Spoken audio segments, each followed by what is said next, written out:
Hey everyone, welcome back to the channel to a new vlog. আজকে প্রায় 5 মাস পর এইভাবে ক্যামেরা খুলে তোমাদের সামনে ব্লগ করছি। খুব আন্ডার কনফিডেন্ট লাগছে কারণ অনেকদিন করিনি। যদি কিছু উল্টোপাল্টা বলে থাকি প্লিজ আমাকে ক্ষমা করে দিও। ব্লগটা স্টার্ট করার আগে তোমাদের আগে টাইমটা দেখিয়ে দিই। এখন বাজে রাত 2:30। এত রাতে ব্লগ করছি তার কারণ হচ্ছিল আমি দেবরূপাকে আজকে এয়ারপোর্টে ড্রপ করতে যাচ্ছি। কেন দেবরূপা এয়ারপোর্টে যাচ্ছে, কেন দুদিন পর ব্লগ করছি, সব বিস্তারিত তোমাদের বলবো। বাট তার আগে একটু ফ্রেশ হয়ে রেডি হয়ে নিই। আমাদের ইউটিউবে একটা 5,000-এর ফ্যামিলি আছে। তোমরা খুব ফেমাস না, অনেক বড় কিছু না, বাট যে কজনই আমাদের ভিডিও রোজ দেখতো তাদের সাথে যখনই দেখা হতো তারা সবাই একটা কথাই বলতো যে কেন তোমরা ব্লগ করছো না, তোমাদের ব্লগ এত ভালো হতো, আবার তোমরা শুরু করো, কেন ছেড়ে দিলে। তো আজকে সেটা নিয়ে কথা বলবো যে কেন আমরা ছেড়েছিলাম। তোমরা কিন্তু সবাই জানতে যে দেবরূপার একটা জব আছে, দেবরূপা অ্যামাজনে জব করে আর আমার বিজনেস আছে। তাও কিন্তু আমরা ব্লগ করে যাচ্ছিলাম, যতটাই পাচ্ছিলাম করছিলাম। প্রথম যখন আমরা ব্লগ স্টার্ট করেছিলাম তখন তো আমরা মোটামুটি ফ্রি ছিলাম। দেবরূপার জব ছিল বাট অতটা প্রেশার ছিল না। বাট বিয়ে হওয়ার পর ওর প্রেশারটা অনেকটা বেড়ে যায়, আমারও বিজনেসের কাজটা অনেক বেড়ে যায়। তো তাও আমরা কিন্তু ব্লগ করে যাচ্ছিলাম। বাট তারপর দেবরূপা জয়েন করলো MBA-তে। দেবরূপা IIM ইন্দোর থেকে MBA জয়েন করলো, যদিও সেটা অনলাইন ক্লাস ছিল। বাট ওর শনি রোববার দিনটা পুরো ব্লক হয়ে গেছিলো। তো সোম থেকে শুক্র ও অফিস করতো। আর যেই দুদিন আমরা মেন ব্লক করার জন্য রেখেছিলাম সেই দুদিন ওর এতটাই চাপ থাকতো, পড়াশোনা যেও কিছুই করতে পারতো না। সেটা সত্ত্বেও কিন্তু আমরা অল্প অল্প করে ব্লগ ছাড়ছিলাম। বাট প্রবলেমটা হলো যখন মায়ের নি রিপ্লেসমেন্টটা হলো, তারপর থেকে পুরো জিনিসটা বদলে গেল। কারণ দেবরূপা ফ্রি না থাকলেও আমি মোটামুটি ফ্রি থাকতাম, কারণ বিকেলবেলাটা মা দোকানে বসতো। তো ওই সময় আমি দেবরূপার সাথে বেরোতাম, বেরিয়ে আমরা ব্লগ করতাম। বাট মা যবে থেকে হসপিটালাইজড হলো, মা যবে থেকে নি রিপ্লেসমেন্টটা হলো, তারপর থেকে পুরো দোকানের চাপটা চলে আসে আমার ওপর। বিকেলে আমি দোকানে বসতাম কারণ মা বুঝতে পারতো না। আর দেবরূপা যথারীতিভাবে ওর কাজ আর ওর অফিস, ওর পড়াশোনায় থাকতো। তাই আমরা এই বিগত 5 মাসে কিচ্ছু করতে পারিনি। বাট দেবরূপার কোর্স শেষ, দেবরূপার পড়াশোনা কমপ্লিট, দেবরূপা ফ্রি হয়েছে, আমরা আবার ব্লগ স্টার্ট করব। সেকেন্ড হচ্ছিল যে আজকে কেন দেবরূপা এয়ারপোর্টে যাচ্ছে সেটা তোমরা দেবরূপার মুখ থেকে জানতে পারবে। এই যে ম্যাডাম রেডি হয়ে বসে আছে। 5 মাস পর ক্যামেরার সামনে এসে কেমন লাগছে? 5 মাস পর ক্যামেরার সামনে এসে তো খুবই ভালো লাগছে।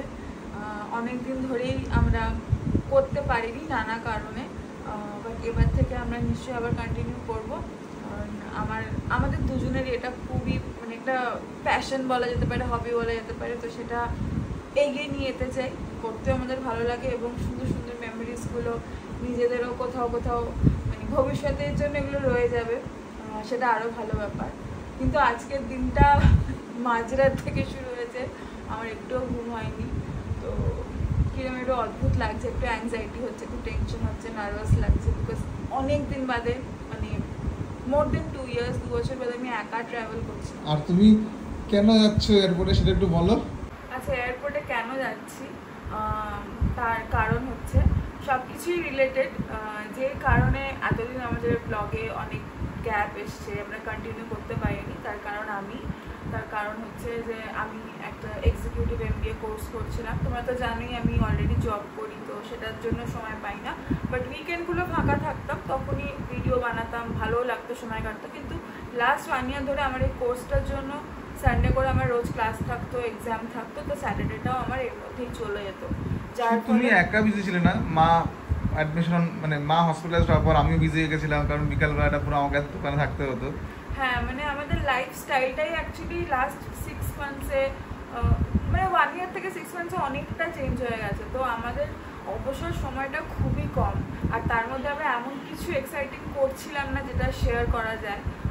তো এবার তো আজকে ঘুরে ফিরে সেই জায়গায় আসি। আজকে আমি যাচ্ছি হচ্ছে, আমি যে কোর্সটা করলাম, যে এক্সিকিউটিভ MBA কমপ্লিট করলাম, সেটা ফাইনালি হয়ে গেছে। মানে লাস্ট স্টেপ বাকি, সেটা হচ্ছে আমার ডিগ্রি সার্টিফিকেট নিতে আমি যাচ্ছি ইন্দোরে। আমি কোর্সটা করেছি IIM ইন্দোর থেকে, Indian institute of management Indore. তো আমার ফাইনাল কনভোকেশন হবে, সার্টিফিকেট পাবো, আর ক্লাসেসও আছে ওখানে। তো ফাইনালি একটা খুব সুন্দর একটা চ্যাপ্টার এন্ড হচ্ছে। তো তোমরা আমাকে বেস্ট উইশেস জানিও যাতে এর আগের দিনগুলো খুব ভালো কাটে। আর এটা হয়ে যাওয়া মানে ওর স্যাটারডে সানডেও ফ্রি। আর ও যখন ইউনিট থেকে ফিরে আসবে আমাদের বড় ব্লগগুলো আসতে থাকবে, আর আমরা প্রমিস করছি এবার রেগুলারলি তোমার সাথে ব্লগ শেয়ার করব। আর এইদিকে আজকে মাও যাচ্ছে। আচ্ছা মা, তোমার কেমন লাগছে আমরা আবার ব্লগ স্টার্ট করব? আমার খুব ভালো লাগছে। এতদিন যে তোমাদের ব্লগটা বন্ধ ছিল আমার খুব খারাপ লাগতো, কিন্তু উপায় নেই, দুজনেই তোমরা ব্যস্ত ছিলে। আমি চাই তোমরা আবার নতুন করে শুরু করে অনেক দূরে এগিয়ে যাও তোমরা। আর আমার মারও কিন্তু একটা চ্যানেল খোলা হয়েছে, মা একটা ছোট্ট পেজ খুলেছে, পেজের নাম হচ্ছে মলির ঘরে বাইরে। দেখবে তোমরা, দারুণ মজা লাগবে। মা কিন্তু দারুণ দারুণ গল্প শেয়ার করছে। মার মানে অবভিয়াসলি মার ব্যাপারটা আলাদা, আর মা কিন্তু ভিডিও ছেড়ে মোটামুটি একটা ভালো পর্যায়ে চলে গেছে, দুটো ভিডিও ছেড়েছে, ভালোই চলছে। তো আজকে বেসিক্যালি একটা ছোট্ট ভিডিও শেয়ার করলাম তোমাদের সাথে, যে আমরা যাইনি, আমরা আছি, উই আর ব্যাক, আমরা আবার শুরু করছি। তো চলো আজকে এই ছোট্ট ভিডিও দিয়ে আমরা আমাদের আবার ইউটিউব জার্নি শুরু করলাম। ও হ্যাঁ, আমরা এবার ইউটিউবের সাথে সাথে ফেসবুকেও কিন্তু আপলোড করব। তো ফেসবুকে আমাদের পেজ থাকবে, সেটাকে ফলো করে নিও, সেম নামেই থাকবে, দ্য পিকুলিয়ার ম্যাচ। 3টে বেজে গেছে, ওর ফ্লাইট হচ্ছিল 5:55-তে, আমি বেরোবো এখন। তো দেখা হচ্ছে নেক্সট ব্লগে। সবাই খুব ভালো থাকবে আর সবাইকে অনেক অনেক ভালো লাগবে। টাটা।